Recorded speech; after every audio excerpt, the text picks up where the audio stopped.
Mandiphinde ndibulise futhi indlalifazi kaJesu Kristu ngelihle igama likaJesu. Nibahle bazalwane yandithanda kakhulu uJesu Kristu. Kwindawo zonke enikuzo ngelihle igama likaYesu. Phinde nibuye ke bazalwane ndizothetha ke ngokuna ukuthetha ukukhuluma nizokhuluma ngendawo endikuyo ekuthiwa ikhaya labafundi bakaJesu Kristu. Amen bazalwane. Indawo esiyinikwe nguNkulunkulu kuba esithanda singabantwana bakhe. Apha bazalwane andifisa nje ukuveza into njena ethi bazalwana apha kwekhaya labafundi bakaJesu Kristu indawo kaNkulunkulu lena uNkulunkulu ayikhethileyo, indawo nje ekhethekileyo ekaNkulunkulu. Apha akukho kwabawo usibiya. Amen bazalwane. Asikho kwabawo usibiya lapha bangcwele. Uba usibiya naye uyinceku kaNkulunkulu emamela amazwi athethwe kuJesu Kristu ewenzayo.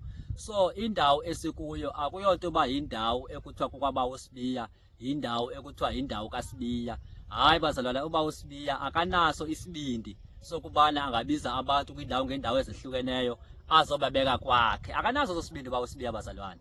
Yena into ayenzileyo bangcwele wenze ilizwi but uhambise imessage epheleleyo, ngoba ufana nabanye abazalwane abavangelayo nje imessage abavakalisa indaba elungile kuJesu Kristu, but yena akazange asuke agxume ahambise imessage. Wafuna ukuqale uba Nkosi ndizozihambisa indaba ezilungileyo bawo xa besindiswa abantwana bakho beyamkela bekuvuma, ingaba bazofundiselwa phi na? Ngoba awunokwazi ukuthi utshumayeza abantu uphinde futhi xa bekholwa abalofundiseka futhi behleli kwezo ndawo ezo. So uba uSibiya waqale walinda bazalana naye kuNkulunkulu ukuba uzothini khona ukuze uNkulunkulu aveze le ndawo ngokuna akuyo abantu bathi kwaSibiya kanti kube bazala kuyindawo kaNkulunkulu. So sizofunda nje amavesi bazalana phaa uMateyu chapter 28. uMateyu 28. Mateyu 28 ukucacisa nje bazalana uba indawo esikuyo akuyonto bana indawo ekuthiwa kukwasibiya. Mateyu 28 verse 19 to 20. Kepha ngoko hambani niye kuzenza abafundi zonke inhlanga, nibabhaptize egameni loYise nolonyana neloMoya oyingcwele. Verse 20. Nibafundise ukuba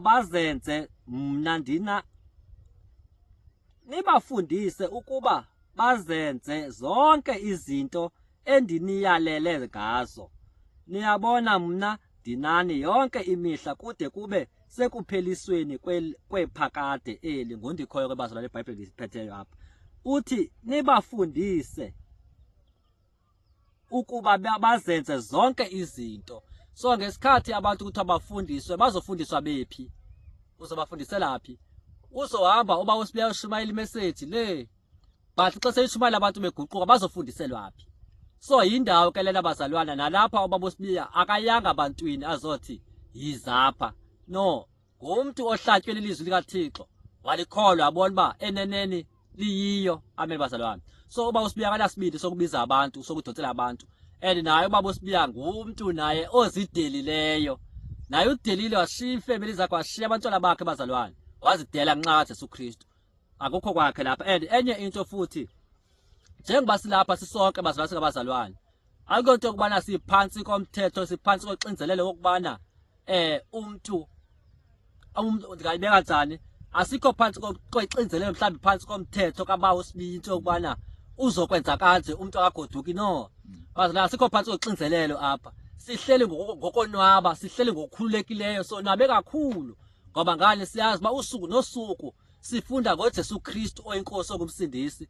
Usuku nosuku senza lento uJesu Kristu zefuna siyenze. Kuphela into eyenzileyo uba uSibiya bazalwana ube nesibindi sokuhambisa indaba ezilungileyo ngoJesu Kristu. Sizofunda nje napha kumaHebhere, Hebrews ne. Masike sive phaa kumaHebhere, sive isibindi phaya uba ngaba maHebhere chapter 15. Hebrews 11 verse 14 to 15. 11:14 ndizofunda abazalwane. Ndizoqala ku verse 14. uHebrews chapter 11 verse 14 to 15. Abantu abenjenje ukuthetha kucace mhlophe ukuba bafuna elakowabo, bengalikhumbuli ilizwe abalishiyileyo kaloku ngeba bebuyele ukuba kwakunjalo. Uyayiva ne? Uverse 14, abantu abenze nje ukuthetha kucace mhlophe ukuba bafuna elako wabo. So yiyo ke lento bazalwana ube nesibindi sokubana avakalise indaba ezilungileyo, kungokubana bazalwana uthetha kucace nje imessage yaphezulu ekhaya emazulwini. Ungayifunda ke kumaHebhere nawe mzalwana.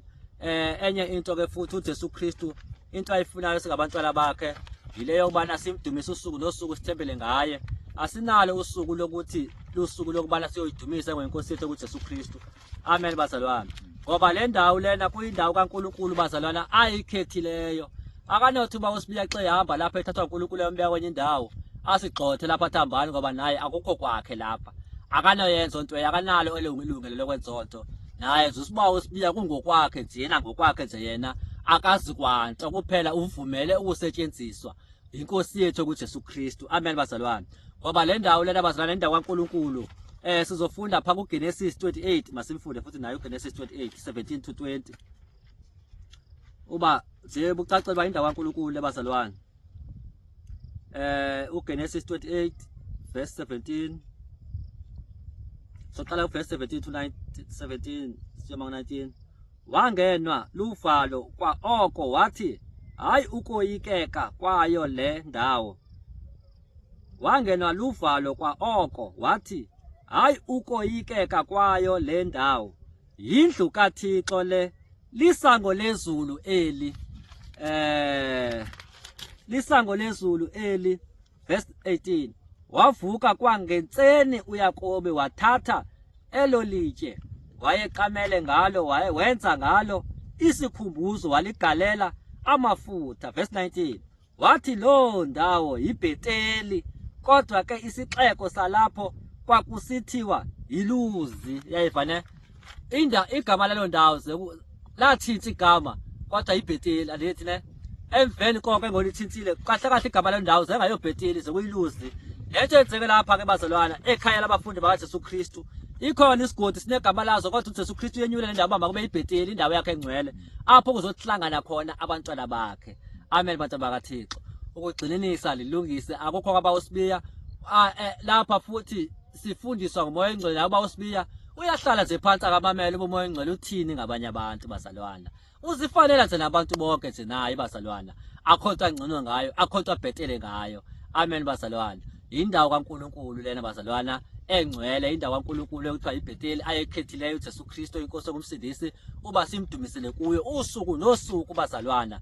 Asithi sinesuku elithile. Yiyo ke ngolento sidibene lapha nokufunda ngayo uJesu Kristu ngoba siyabona ukuthi uJesu Kristu ehamba nabo abafundi bakhe usuku nosuku ebafundisa.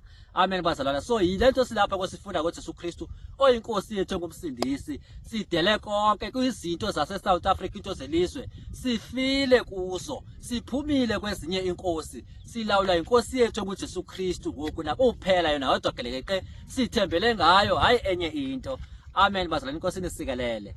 Belithi maniveze nje lo ndaba bazalwane ba lapha asikho kwabawoSibiya nawe bawoSibiya uzidelile bangcwele. Silapha thina asihlaliswa ngobawoSibiya, silapha thina asilandwa ngobawoSibiya, asibizwa ngobawoSibiya. Sidonswe lilizwi likaThixo. Njengoba sihleli thina sekuthiwa asigoduka siyimakhaya. Lento nawe ngawudelisi konke ngakwenza ubuzapha. Alithi ikubambi lento ukubambileyo nathi sibanjwe yileya phezulu into ethini emazulwini. Into yokubana masingashukumi sibe sithi siyemva siyofunani bazalwana silapha endaweni kaNkulunkulu kumnandi kangaka indlela zona ezekhaya emazulwini. uJesu Kristu uyinkosi. uJesu Kristu unamandla akho konke bazalwana. uJesu Kristu uyasondla. Asisweli kwanto usuku nosuku konke nje bazalwana. uJesu Kristu uyinkosi. Ndiyabulela kakhulu inkosi nesikelele ngelihle igama likaJesu. Amen.